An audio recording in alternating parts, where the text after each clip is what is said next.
Yeah, welcome to this morning's webinar. Before we kick off, I just want to quickly mention that it is a collaborative discussion, so please do use the Q&A box, ask some questions, and we'll try and get round to them. Those if we can't, we'll just try and sort of do a bit of a follow-up after this. But yeah, if there's any technical issues as well that you're experiencing, contact me directly in the chat. Otherwise, yeah, let's have a good morning. Nicola, over to you. Thank you very much, Rebecca, and hello everybody. Thank you for joining us today to celebrate International Women's Day. The theme for International Women's Day this year is Choose to Challenge, and this panel discussion focuses on women in leadership. And I'm really pleased to be joined today by such a brilliant panel. I've got Philippa Dempster, Rachel Yates, Lisa Gilligan and Emily Settle with me today. They're going to be sharing their experiences of how they've chosen to challenge and things that they've done, tips on sharing their success. So before we start, I think it'd be nice for you all to get to know us a bit better. So we'll start by introducing ourselves. So hello, I'm Nicola Heslop and I'm an associate at Freeths, having qualified with the firm last September. I've been with Freeths now for 5 years, which I still pinch myself. I can't believe that's flown by. Over that time, I've really enjoyed being part of the diversity committee and being involved in events like this. And I've also had the privilege really of working with some incredible women who have inspired me and have shaped me into the professional that I'm becoming today. So on that note, I'd like to hand over to Rachel to introduce herself. Good afternoon, I'm Rachel Yates. I'm a partner in our construction and engineering disputes team. I live in North Leeds, I'm married and I have 2 children. I have a son who's aged 15 and another son who's aged 11. My eldest son has a life-limiting muscle wasting condition and he is now fully wheelchair reliant and he has no movement in his lower limbs and his upper limbs are weakening. And so my husband and I are his full-time carer, which during the lockdown has been 24 hours a day. So I think that the dealing with his physical challenges and his emotional needs has certainly shaped my journey through life and has brought a level of resilience actually, which I do bring into my professional life as well. I trained at Freeths and then I left when I was 2 years qualified. My now husband dragged me up to Leeds, but I came back to Freeths in 2014 to open the Leeds office with 2 other partners. And over the last 7 years, it's been a privilege to watch the Leeds office grow. We now have nearly 20 partners and directors with us, and it's an exciting place to be. So that's me. If I hand over to Philippa. Thanks, Rachel.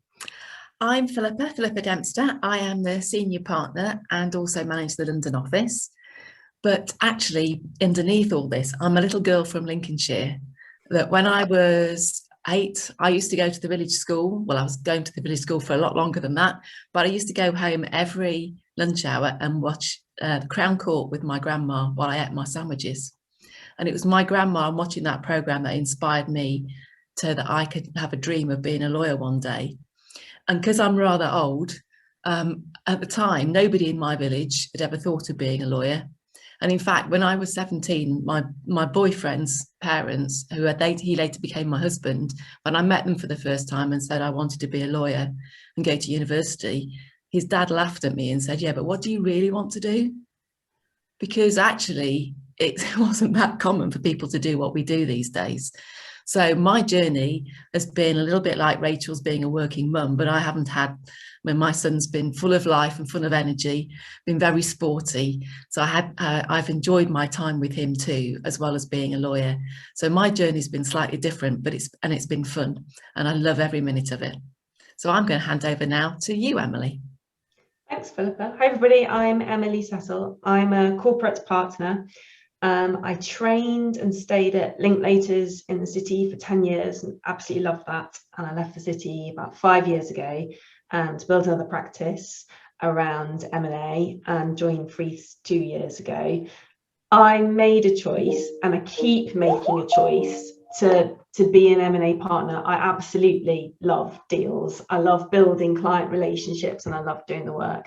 And that's really important for me every day because I make a choice to do it. This is where I want to be. It's what I want to what I want to do. Actually, I don't want to be here in my box room forever. I would like to leave my box room. And alongside all of that, I've got an 8-year-old girl and a 7-year-old boy. I had them when I was a managing associate at Linklaters, and then I made the transition leaving Links when I was on my second mat leave. So I ran for partnership at my previous firm when they were about 2 and 3. During the same time when my husband had a mental health crisis for 2 years. So that was loads of fun, but it was worth it. And every day, regularly, I say to myself, this is my choice. This is what I want to do.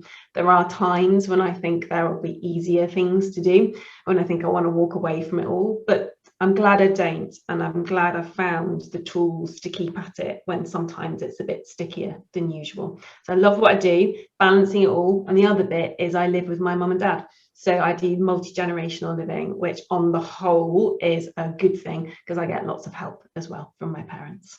And over to Lisa. Thank you very much, Emily. Well, I'm Lisa Gilligan. I'm a partner in the commercial team here at Freeths, and I specialise in regulatory law. I've been with the firm now for 15 years, and I joined when I was on my first mat leave from Berwyn Leighton Paisner. I joined as a senior associate, and probably and honestly, my second child came a little quicker than one might have anticipated. So I can very much vouch for the firm's maternity policy and a supportive return to work. So now I'm the mother of 2 teenage sons who return to school today. They feel it's work. And so coinciding with International Women's Day, in my book, today is a day for joyous celebration on many levels. And I'm very, very relieved that boys have gone back to school. Listening to Philippa's introduction and desire to be a lawyer, I can't claim for anything as long held or passionate. I think for me, I watched Ally McBeal and LA Law and really thought that will do. But I love my job here at Freeths. I work part-time. As I say, I have 2 teenage sons, and in addition to that, I am a stepmother to 4 grown-up sons. They don't all live with me, but they are all now in their 20s. So I think as a working mother, I can vouch for and attest the challenges, big and small, that women can face professionally and personally when you try and navigate a male-dominated environment. Thank you very much, everybody. And I'm sure that it hasn't gone unnoticed that the panel today is an all-female panel. When we were setting up this event, we did debate and discuss what the panel should look like, how big it should be, how many people should be on it, what those people should be like in their backgrounds. But with the focus being on women in leadership, we thought that having female leaders here today was important. And that's not to say that this is a female discussion or a female topic. It's not at all. We're all part of various different teams, and we've heard some of the personal and work teams in those introductions. And I think personally for me, this is a team conversation. Everyone's got a part to play. We have had an overwhelming interest in this event, and there's definitely a hunger for more like it. So we will be doing similar events to this, discussing similar topics and spin-offs of what we discussed today with different panels. So keep an eye out for those, because there's going to be plenty to come for sure. So many of you sent in questions before today, so thank you for everyone who's already been involved. And the setup of today, we're going to work through some of those advanced questions first. But as Rebecca said at the beginning, please feel free to use the Q&A box and post some live questions. And we'll try our best to come on to as many of them as we can towards the end of the session. So do get involved. It's interactive, and do ask anything, and we'll try our best. So one of the things that Lisa, you touched on there was, working through balancing everything. And I think this year we've all been through a shake-up. It's all been a bit different with coronavirus and lockdown. And one thing in particular that's come through in the advanced questions is that people are now having to balance work life with home life. And alongside that, there's been homeschooling. And quite a few people have commented that perhaps the burden naturally falls on women in family setups to take on that burden and do most of that homeschooling work and carry on the home life and the work life altogether. So I just wanted to hear from the panel really on how they've managed that balance at home. Perhaps there were some discussions beforehand and how they've really really dealt with that and the challenges we've had this year? Shall I pick up that one to begin with? Well, in our household, we look at it as a big cake and who's going to do what to keep the show on the road. So my husband works full-time as well, but he works flexibly. He works for IBM, as it happens, and they're great at flexible working, and he's always worked remotely.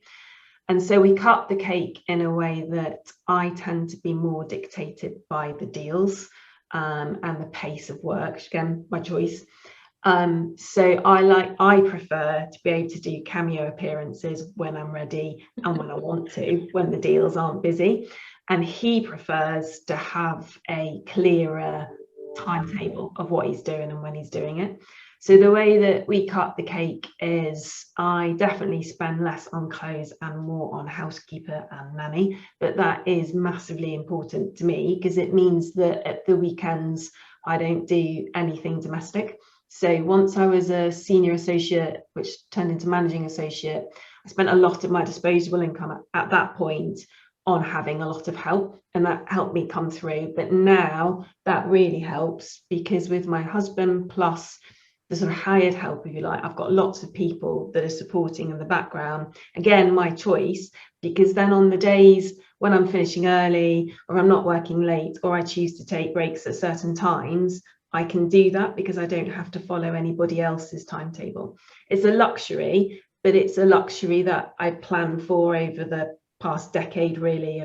Certainly as the children were starting to come along, I'm planning how I was going to do that. So we very much see it, to answer the specific question around gender and it falling to women more, I see it as, well, what's your world? How are you cutting your cake? And who have you got in your world, in your ecosystem, to help support that and help take control of it a bit?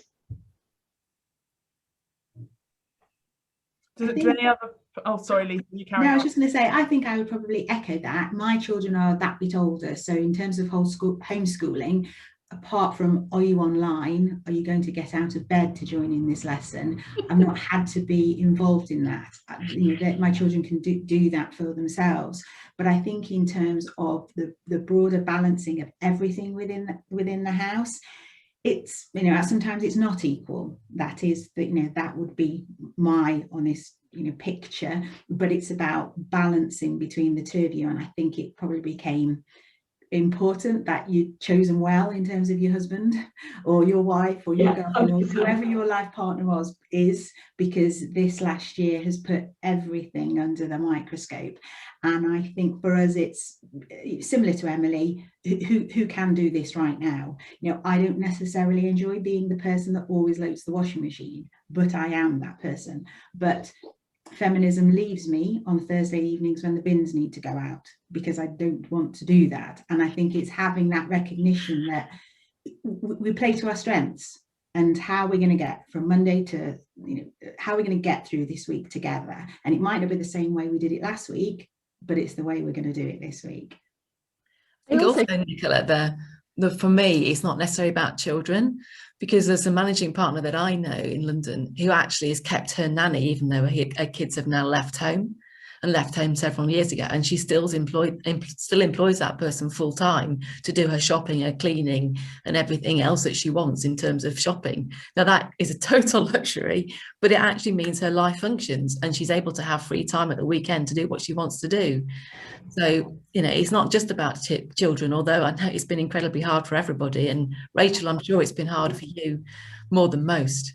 Well, I don't know about more than most, but it is challenging, isn't it, when you're trying to do your day job? And we haven't, through lockdown, we couldn't have people into the house because of my eldest son is highly vulnerable. And so trying to do everything is challenging. But actually, you also have to look into yourself, I think, and think about how you're deciding to run your household. So I have recently been described as a control enthusiast, which I think is a very polite way of saying it's like, you know, I've got a finger in every pie. I'm all over it all the time. That's just how I operate. And that means I'm my own worst enemy to some extent, because yeah, I am the one that puts the washing on. I'm the one that strips the beds. I'm the one that makes tea. I'm the one that decides what we're going to eat on a daily basis, because that is just who I am, actually. And thank God my husband isn't like that as well, otherwise there'd be a massive clash, wouldn't there?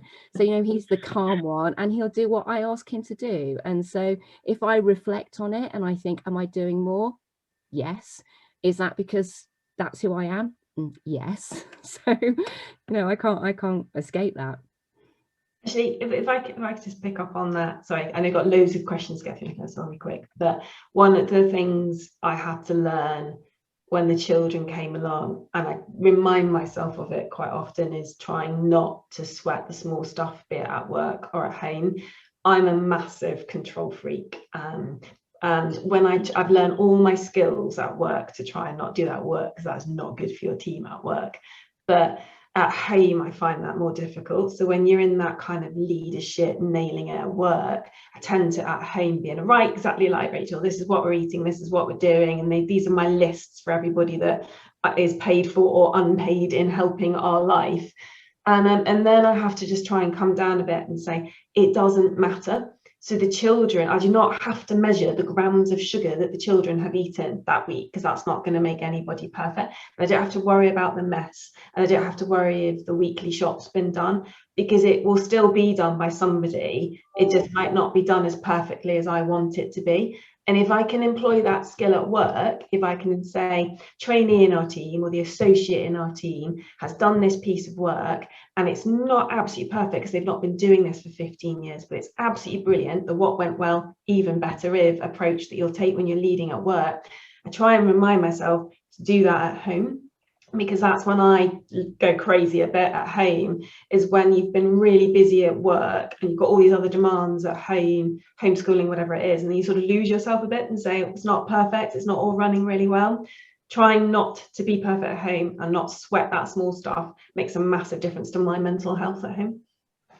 That's all, I think, all interesting to hear, that basically you've got to play to your strengths and play to the strength of your team around you, whether that be a partner or as you've said, paid help, wider family networks, and there isn't a one size fits all, and we've all got to just roll with our strengths.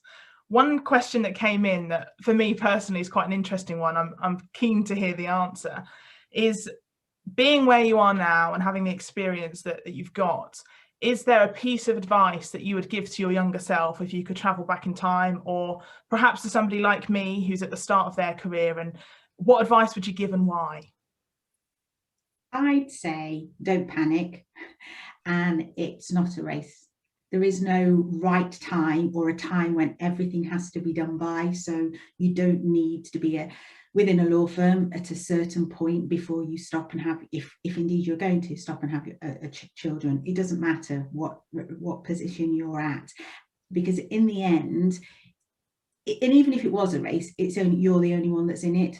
And I know to a point that sounds like it might be on a fridge magnet or something like that, but for me, had someone said to me, calm down, it will all happen, and it will all happen at the right time or in time, and your ability will be recognised. And so I think just believe in yourself, and don't set unrealistic or pressurised time scales on anything. I think that's really, really true. I think for me, as on building on that a little bit, is also you know, I used to have this motto which was taken from Dory from Finding Nemo, which is just keep swimming, and no matter what I was at, I was just keep going, just keep going, just keep going. But actually, and I think the last 12 months has really taught me this, actually it's all right to pause at the deep end, take a breath, check in on yourself and check how you're doing. So I think if I was going back in time, I think that's a message I would say to myself, just pause for a minute and check you're all right. 100%.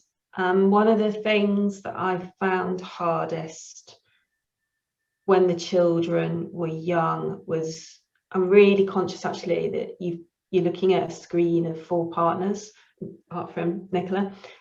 We are probably now in a much better financial position than we were a decade ago, 2 decades ago, whenever it was. And when I was so I was 30 when I had my first, I was a managing associate. And albeit that was back at Linklaters, so on that sort of remuneration, I was living in London and paying utterly bonkers nursery rates. So, and I've just seen questions just come in about not necessarily having the finances to outsource, but also managing the demands on you. So I wish when I was that age, when the children were young, that I had learned a skill to communicate to people what I was able to do and what my boundaries were. And I wish that I'd had role models that demonstrated that not being at your desk or in these Zoom times, a green light or whatever it is, between 5 and 7 p.m. does not mean you're checking out of work. It means you're just doing something else for 2 hours. So I would hope that that's one of the massive benefits of this past year, and all the work that's gone in to women leadership and role modelling and supporting people coming up through their careers. And to hopefully answer the question that's come up on the Q&A as well, which is, it's okay to manage your day and say, these are the times I'm not going to be available, and to help people understand that that's not about your commitment. It's balancing the other things that you've got in your day. And certainly in the teams that I work in, we all do that, whether it's for a bike ride or elderly care for our parents, or whether it's for children, whatever it is, there are times when we are not always green. And I think that's on us as leaders to carry on post-lockdown and to make sure that we can carve out that narrative where success does not equal a 12-hour day. It equals smarter, not harder, and managing our boundaries. I wish I'd had that skill when I was 30, because that would have made quite a big difference, I think, to the early years. Yeah, I think what you've touched on there, Emily, actually leads into another question we've had, but it is about the fact that you are a team and everyone's got different commitments and struggles. And that applies to people that identify as male, identify as female, the whole team. And what role do you think those who perhaps aren't women, or again, maybe just don't understand personal situations, what do you think they need to do to improve the situation for people like yourself when you were 30 and help you find your voice? What do you think they need to do? I think they need to ask. I think they need to ask you how it might work better for you, because, you know, always asking the same person who might be younger or more junior to stay late, which is one of the questions, but they can't, or it's difficult because you're caring responsibilities for partners, children, or elderly parents. If you're going to ask someone to, you know, if you're going to make that sort of request, you need to find out about any, you know, external responsibilities. Because if you don't, in a senior leadership position, ask that question, how on earth are you going to encourage anyone to offer that information about themselves? So I think the responsibility lies with us as leaders, whether male or female, you know, to find out what we can do to help, or what we're doing that's not helping. I think that's very true. And I think also we tend to be a little bit sometimes apologetic if we can't do something, and we feel it's a failing in ourselves because we can't, because of the time constraint. You know, I used to have to watch my clock, and like a lot of people do, you know, I've got to go in 5 minutes. I need to get off this call because I've got to pick up my son from nursery. And I'm desperately trying to get somebody off the phone, but actually being able to say to somebody, look, I'm really sorry, but I've got another meeting right now in 5 minutes. I've just got to, but I'll give you a call back in the morning, or I'll give you a call back at 6:30 or whatever. They don't need to know you're going to nursery. They don't need to know that. You know it in your head, but it's just a meeting. It's, you know, something that you can control to work within your own life. So I think to me, it's about trying not to think of you being the one that's causing the problem. It's trying to be more positive about it and think of ways you can control it, and you can change what's happening, change the dynamic of the conversation so that you are still able to do that piece of work, but actually it might not need doing until tomorrow morning. So you're just asking those questions, and is it okay if I do that then? And you know, that to me is really important, because I think we sometimes just take it upon ourselves to think, oh my God, I can't do it. Yeah, big shout out on the Q&A. Someone just said, isn't that the challenge, to empower women and to help educate all of us? So a lot of this is around, so much of it's around communication and learning our skills of communication. So communicating what we need, asking others what they want from us to contribute to what they're doing. And that is gender agnostic. So in the way that we manage things at home, in the way we do it at work, it is all about communicating. Well, what do you want from me? What do I need to be able to deliver that? What do I want from you? And so a lot of the training that we're doing at Freeths and that's in the pipeline is all about that, is about how do we communicate, because that's not just about us as lawyers and what we do, it's about how we drive our professional and personal lives. And I think whether you're male or female, helping people develop those skills of communication is absolutely key to feeling more in control and more empowered. Yeah, and just leading on from that, I think quite a few questions that came in are around imposter syndrome, and it links to what you said, Philippa, about that guilt and those feelings of worry that you have. And I know that we're all becoming more familiar with the phrase imposter syndrome, and we could do a whole session on it alone, I'm sure. But for those that perhaps aren't familiar with it, imposter syndrome is the inability to perhaps accept your success or feel that it's legitimately achieved or deserved. And I just wanted to say to the panel if they've had any experience of imposter syndrome and perhaps how they face that challenge and tips they can give anybody who perhaps is suffering from it now. Well, I've certainly had it. Certainly when I became senior partner, that was a good one. Like, oh my God, how has this managed to be happening? And also thinking, well, what does it mean? How do I do it? How do I make sure I do it to the best of my ability? But then I actually stepped back, and I know, my husband, for example, he has exactly the same situation where he gets a new job, or he's doing something, and he's speaking at an event, and he says, how the hell could that happen to me? It happens to all of us.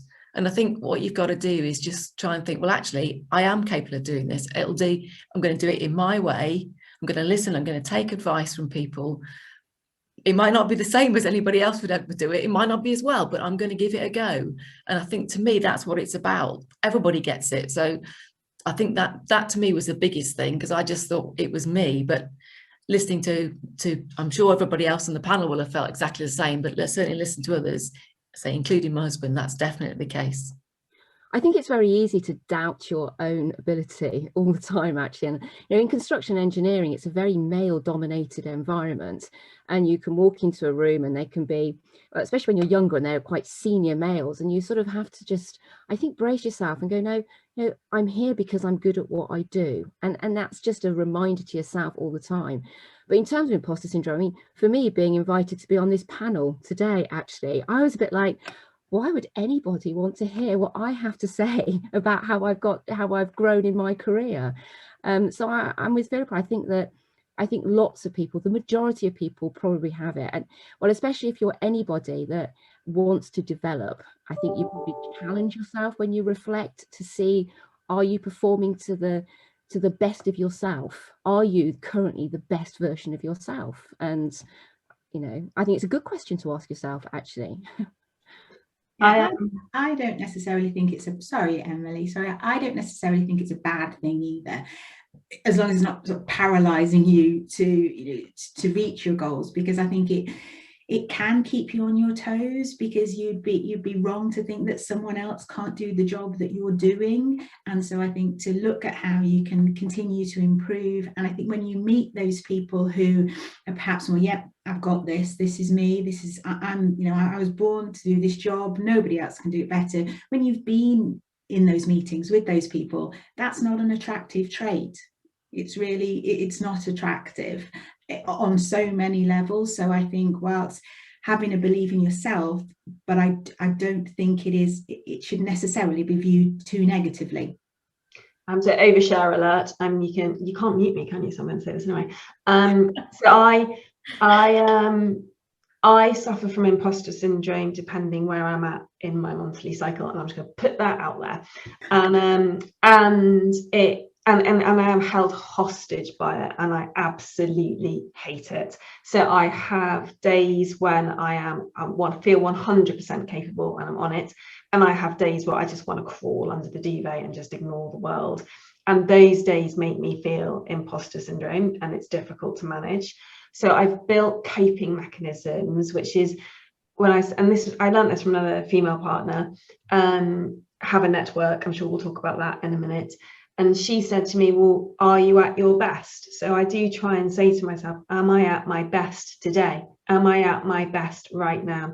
And if I'm not, short of assigning that night, and in that case, adrenaline will get you through if you're an M&A partner, I say I'm not at my best right now. I'm going to step away from this because I'm not at my best.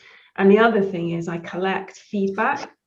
So I've got, and it used to be a book, now it's just an email folder where I've got all the good stuff that people have said to me, in whatever way, someone responding to you as a leader or a client or whoever it is, and I look back on that.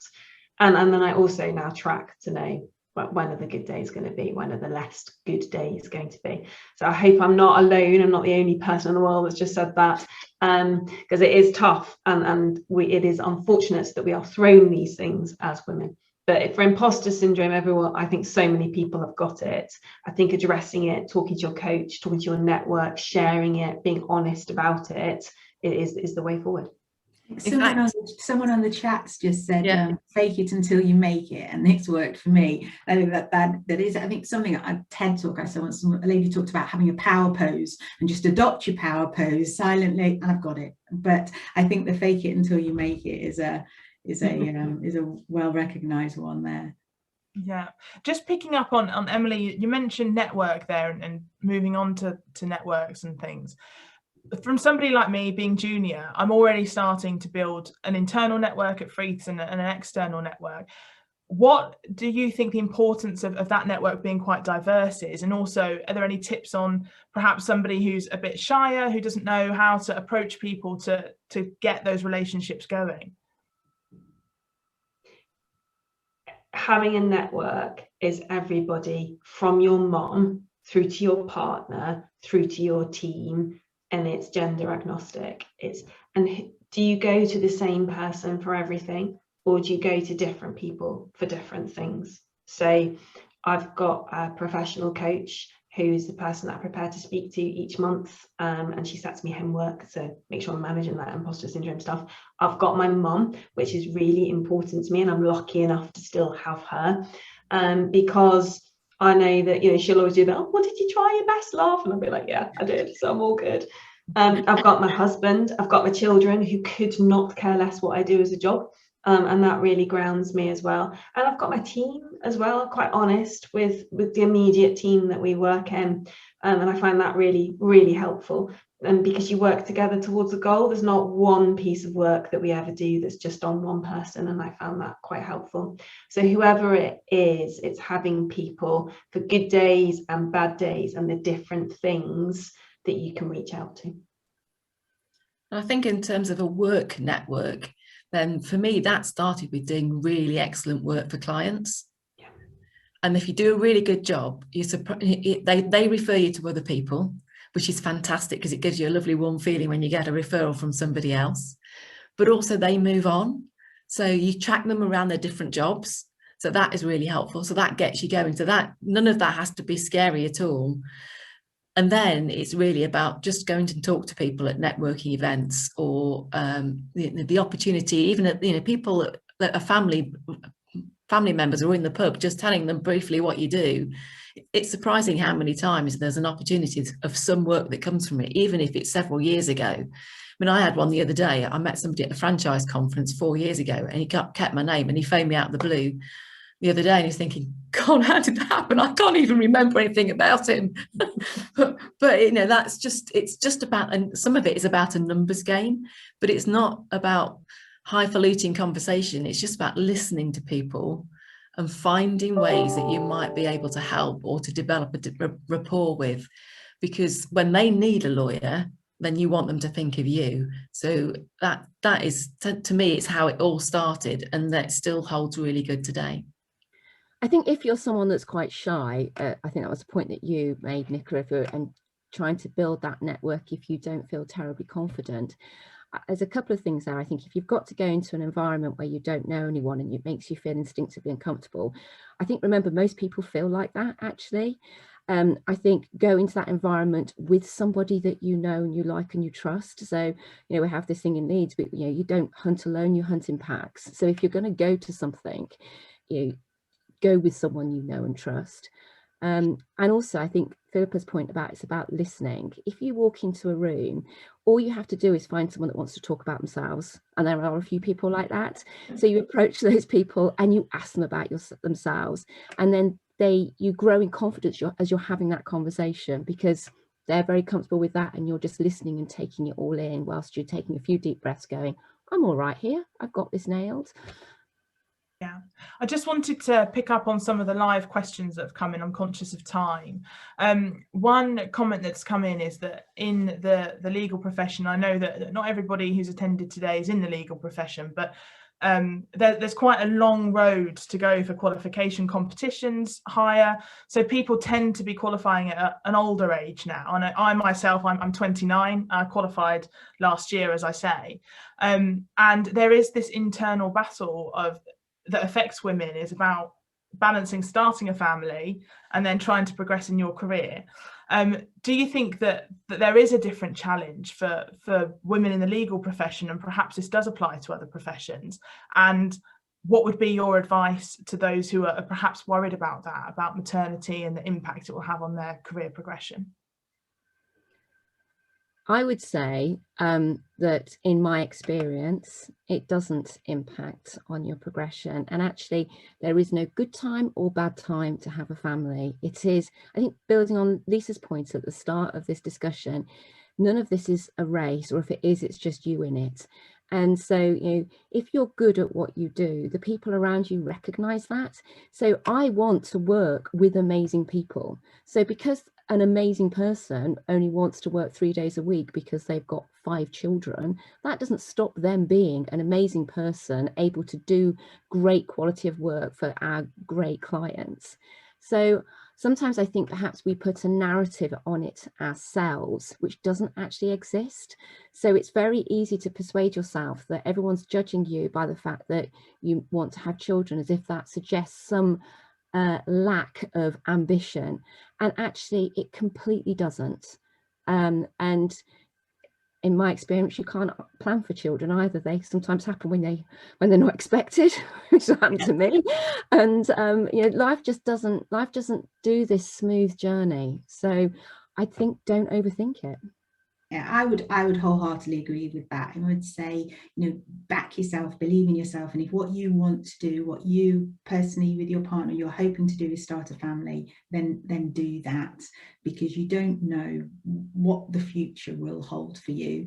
But if you're employed already, you're good at your job, professionally, your future is there. The path is there. It's set out for you. Hopefully your firm, your business, there is a pathway to your success already. But I would always put personal happiness, I would always put that first.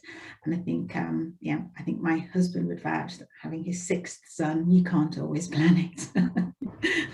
And it doesn't stop at mat leave, is one thing I'd say that I've learned. And I did a heck of a lot of planning. Like, I shouldn't say this, I was running for managing associate because I don't want to be pregnant until I've got my managing associate, because back in the city that was quite a big stage just financially to make that move. And then I look back on it now, and I make a decision almost every weekend, every Saturday or Friday night with a glass of wine with my husband. It's, what are the children doing? What are our parents doing? What are we both doing? Okay, how are we going to juggle it? And so it didn't just go away once they were born or once I'd had mat leave.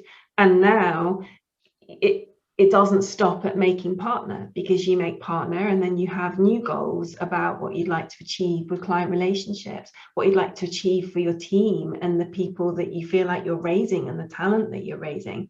And so there's always something to do, something to achieve, something to do better. And there's always a parent or a best mate that needs your attention, or a child, or whoever it is. So I would see it not as this huge mountain of when should I start a family, but one of, well, that's going to be the rest of our lives, hopefully, whoever it is, our friends, our sports, our parents, whatever it is that we make other commitments to, and that will always be there, and you'll always be making that decision about what you choose to prioritize at different times. It's not just the first time you have number one. Yeah, and there's all sorts of options with part-time working and all sorts of things, and I think you just have to make it work for you. Fortunately, we're not in the stage where, when I was in my first job, there was a situation at that time where a partner went on maternity leave, and she came back 4 days a week rather than 5 days a week, and she was demoted to managing associate. Now, there was no reason for that. She hadn't had a lobotomy. She could have been paid something different. It really didn't matter, but that was happening in those days. It doesn't happen now, thank goodness. And I think that to me, what matters is around, doing what you want to do, as everybody said, and being the best you can be. And it's, if you want to work part-time, if you want to work full-time, if things changed throughout your life, just do what is right for you and be the best that you can be. And that's all that matters. But equally, if you don't want to be a partner, it doesn't matter either. What counts is, are you happy? Are you enjoying what you're doing? You don't want to wake up on your deathbed and think, oh God, I wish I hadn't done that. I wish I'd spent more time doing this with my mum, my children, or whatever it is. We've got the choices. It's just not easy always to work out what those decisions should be. And that's the bit that's hard. And for those that are lawyers, sorry, Rachel, go on. I was about to say, just very simply, that I think they say, don't they, that happiness is a journey, it's not an end destination. And I think that is just such an important point to remember through everything that we do. Sorry, Emily. Actually, while we've just got a moment, would you mind if we just touched on behaviours for a minute? Because there's a couple of questions that have come through about making sure that asking questions don't have negative connotations and about gender stereotypes and things like that. So one thing I've reflected on a lot personally over the past few years, probably since I'm a partner and since I was shaping my voice within partnerships, and working with your fellow partners and then starting to lead a team, is around, I think I had quite female behaviours. So if you ask me a question, I'll only answer it with confidence if I absolutely know 100% every part of that question. If I ask my husband a question, he'll give me a fake it till you make it, rude word answer. And I'll be like, would you actually know the answer, or did you just make it up? And he's like, oh, right, fine, I made it up. Anyway, at work, the way I've seen that translate quite a lot is that, and this is a gender stereotype, and I'm being stereotypical of some of the men that I've worked with, find it easier to answer a question or to make it look like they're more in control or to make it look like they know every bit of the answer. And I've had to learn particular skills to do that, because I know the answer. So don't doubt myself and put myself forward, give myself, I don't know if it's arrogance or just confidence to be able to give that answer. And the other thing is, I think women are great at recognizing other people's contributions, things that I'm massively stereotyping there. But what I try and do is, if I'm sending an email to a client, I'll recognize the team that helped me do that. Sometimes I even sign it off, me and team. Whereas sometimes I've recognized that others, male or female, might not do that, might not recognize the participation of everybody. So what I'm trying to communicate in a very long-winded way is making sure that we reflect on our behaviours. We do know the answer, we do have confidence, and how are we going to create that persona around us, but then also how are we empowering and supporting by recognising other people's contributions. Those two things have been really formative to me in challenging stereotypes, but also recognising them sometimes and knowing how to deal with them. Yeah, I am conscious of time, but there is a question that's come in both before and also on this live chat, is that things are improving, and I think, Philippa, you touched on that earlier, where you gave that example of what happened before and that doesn't happen now. Generally, I'm sure that there may be some sad stories now, but to what extent do you think the working environment across the board has improved, and subsequent to that, what steps do you think need to happen still? I certainly think it has improved across the board, and I think in law firms there's been a big recognition of that, perhaps not in some of the very large ones, but certainly for us, we've had people working part-time as partners for years and years and years. I was made an equity partner while I was on maternity leave, and I know somebody on the question and answer session said that she was made a partner whilst on maternity leave. So I think that the law is playing catch up. I think business is more aware of the need to have diverse boards, for example. It just takes time, and we've got to do as much as we can through role modelling and challenging and speaking out and finding opportunities to make sure that women do have the opportunity to come through to those positions. And like we've been talking about here, that we all believe in ourselves and have the confidence to do it, and to help each other to do it. Because I think a lot of it, to me, over the years has been seeing people, inspiring people, and thinking, actually, they're not much different to me. They don't, when you look at their backgrounds, why can't I do it if they can do it? And it gives you that sense of, well, hang on a minute, yeah, I'm gonna do that. So I think it's about trying a lot harder within all business environments, Nicola, because there's lots of still people feeling that they're not getting to where they want to be because of gender and other things. Speaking out and looking at every little bit of it to see, why is it? Well, are we creating the right environment or not? And then women actually, and men, because people see all this at all times. It's not just a women thing. It's about empowering women, but also empowering men to say, do you know what? That's not quite right. I'm not gonna allow that. It's just as important for them with parental leave and everything else, and they've, in their family environments. So a long-winded answer, but I think we've got a lot to do, but it's an awful lot better than where I certainly started in the profession. Yeah. I am sorry Nicola, you go. No, you go ahead. I was just conscious of time, so if we just hear from Lisa on that last one. No, I was literally just looking at one of the questions that kind of overlaps with that as well. One of the attendees has asked whether or not, conscious that we're all lawyers on the panel, as to whether we have senior women in support roles at Freeths, say HR, IT, finance, BD or marketing. And it was just to say that everything which we talk about applies across the board, within our business. And yes, we do have recognised leaders, in various roles, HR, BD, marketing.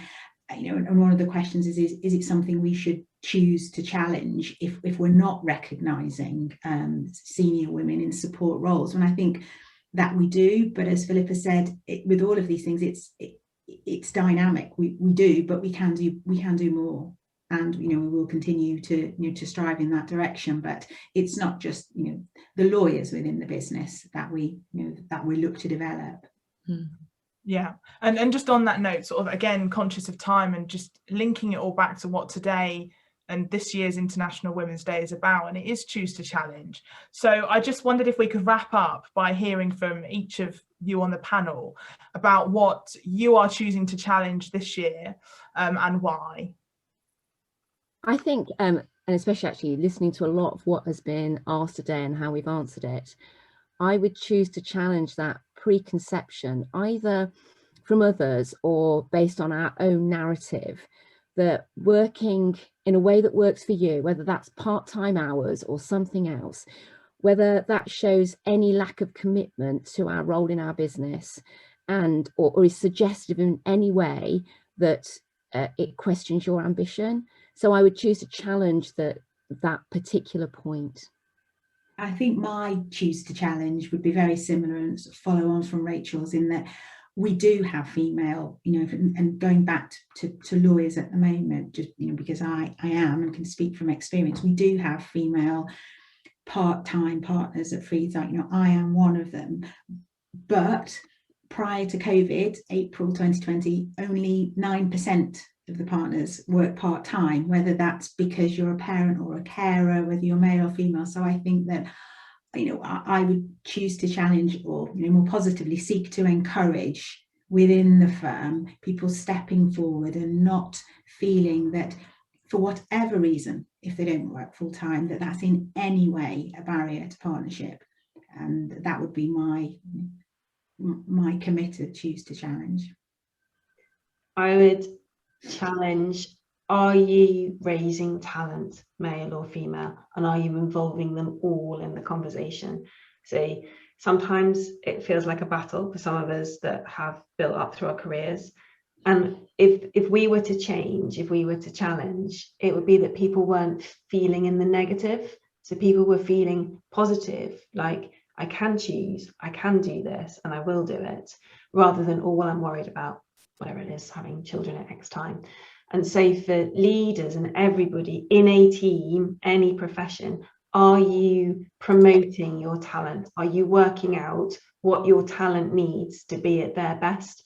And that's deliberately broad brush, because if you're doing that, you're promoting everybody and helping everybody, no matter what their personal challenges are. So I would choose to promote talent, challenge talent. And for me, I think leading on from what you're saying, Emily, there is I would choose to challenge myself and also the leadership team within our business to just ensure that we are doing everything we can to make sure it's a level playing field for everybody, to encourage and inspire people, to take away any obstacles that are, that shouldn't be there, to make sure people do feel and are able to come through and be the best that they can be. And whether that is a partner, whether it's a director or whatever it is, in support roles and in legal roles, what matters is people feel that it's fair and they can get there if they want to get there. And if not, they're happy doing what they're doing because that's what they want to do and they're good at what they're doing, and that they're happy in their careers. Thank you. The comments that are coming through are really interesting and really united, and it's a shame it's a webinar because you can feel all the passion behind this. You can just feel it. You can feel so much talent and so much enthusiasm, but also perhaps frustration and worry as well. So that's got to be our challenge, hasn't it? So if you feel like part of a community on this webinar, if anything's missed, anything, yeah, that helps, or still haven't answered that question, is to go out and think about the communities that we're in, professional and personal, and how we're really promoting each other. Yeah, I echo that, and I was going to comment actually that thank you to everybody watching who's got involved, because I know that it takes some courage to actually pose a question, and the ones that have been coming in are brilliant, and I am genuinely sorry that we don't have time to answer them all, but we are going to have to wrap up shortly. And I think that the take-home message is, for me, and what's quite clear, is that it's a conversation that needs to keep happening, and that conversation needs to be with everybody in your team, in your wider networks, in your business, in your home. And I think for me personally, it's always challenged my own misconceptions that I didn't even know I had. So thank you so much for highlighting some problems that perhaps I've got to deal with myself and also talk to other people about. So I'm afraid that we are going to have to wrap up now, because I'm conscious that everybody has, is busy, and thank you for your time. I just want to say a huge heartfelt thank you to everyone who's joined today and has logged in to watch, and your questions have been brilliant. I am sorry we haven't got round to them all. This webinar has been recorded, and a recording will be sent to everybody after this event. If anybody wants to reach out and speak to any of us, I'm sure I speak on behalf of everybody here, we'd be more than happy to answer questions when we can, so do reach out.